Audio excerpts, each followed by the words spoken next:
दिल्ली के चुनावी दंगल में जीत की गारंटी तय करने के लिए कई दांव चले जा रहे हैं। विभिन्न घोषणाएं हो रही हैं। एक दूसरे पर आरोपों को लेकर युद्ध छिड़ा हुआ है। प्रयास है वोटरों को लुभाने का। और इस कड़ी में अब दिल्ली की चुनावी लड़ाई में अरविंद केजरीवाल जाति और आरक्षण वाला मुद्दा भी ले आए हैं। आम आदमी पार्टी के संयोजक पूर्व दिल्ली के मुख्यमंत्री अरविंद केजरीवाल ने पीएम मोदी को चिट्ठी लिखकर जाट समाज को ओबीसी की लिस्ट में शामिल करने की मांग कर दी। अरविंद केजरीवाल की इस चिट्ठी के बाद दिल्ली में जाट वोटों को लेकर नई लड़ाई शुरू हो गई है। जाति वाली राजनीति का आरोप लगाकर बीजेपी केजरीवाल पर हमलावर है।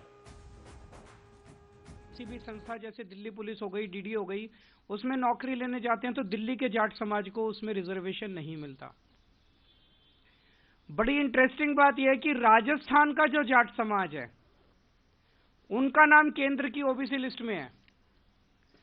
तो दिल्ली यूनिवर्सिटी में जब एडमिशन लेने जाते हैं तो राजस्थान के जाट समाज को रिजर्वेशन मिलता है दिल्ली के कॉलेज में। दिल्ली के जाट समाज को दिल्ली के कॉलेज में रिजर्वेशन नहीं मिलता। ये तो हमारे पूरे दिल्ली के जाट समाज के भाइयों के साथ, बहनों के साथ बहुत बड़ा अन्याय है। केजरीवाल विकास का एक काम नहीं बता सकता।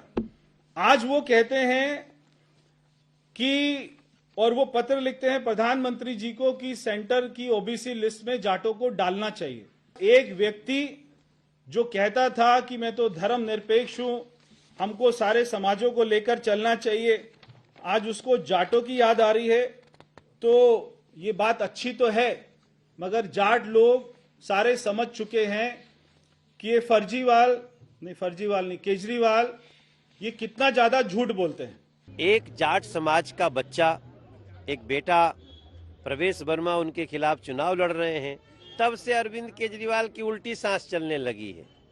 अब ये इनको पता ही नहीं है कि ओबीसी में जाट समाज ऑलरेडी शामिल है। अरविंद केजरीवाल को अब इधर उधर से गली से जगह नहीं मिलेगी। 5 फरवरी आएगी और आम आदमी पार्टी जाएगी।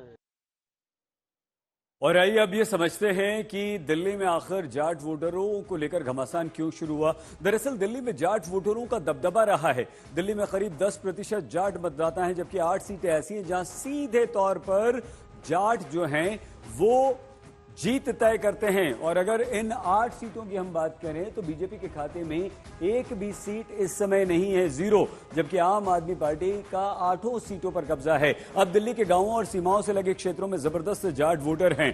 कुल 225 गांव हैं, जिनमें 200 जो गांव हैं वो जाट बाहुल्य हैं। यहां इन 200 गांवों में जाट मतदाताओं की संख्या करीब 60% है। तो यानी कि ये निर्णायक हो गए। जाट जिसे वोट देंगे वो जीत जाएगा। अगर जाट विधायकों की हम बात करें तो 2008 में 13 विधायक थे, 2013 में 9 विधायक बने, 8 में 13, 2013 में 9 विधायक बने, और जाट समुदाय से 2015 में 8 विधायक बने, और मौजूदा इस समय 9 विधायक जो हैं वो जाट समुदाय से आते हैं। अगर जाटों के वोटिंग पैटर्न की हम बात करें तो 2015 में यहां पर आप देखिए बीजेपी के साथ 59% जाट थे, जबकि 2020 में कितने 59%, इतने ही जाटों ने बीजेपी को वोट दिया। जबकि आम आदमी पार्टी के साथ यहां आप देखिए 31% जाट साथ थे, जो कि बाद में बढ़कर 38% हो गए, जिसमें आम आदमी पार्टी ने कांग्रेस में सेंधमारी किए, जिनका वोटर 5% से घटकर 1% तक रह गया कांग्रेस का। और ये सारा का सारा जो है खिसक कर आ गया है आम आदमी पार्टी के पास।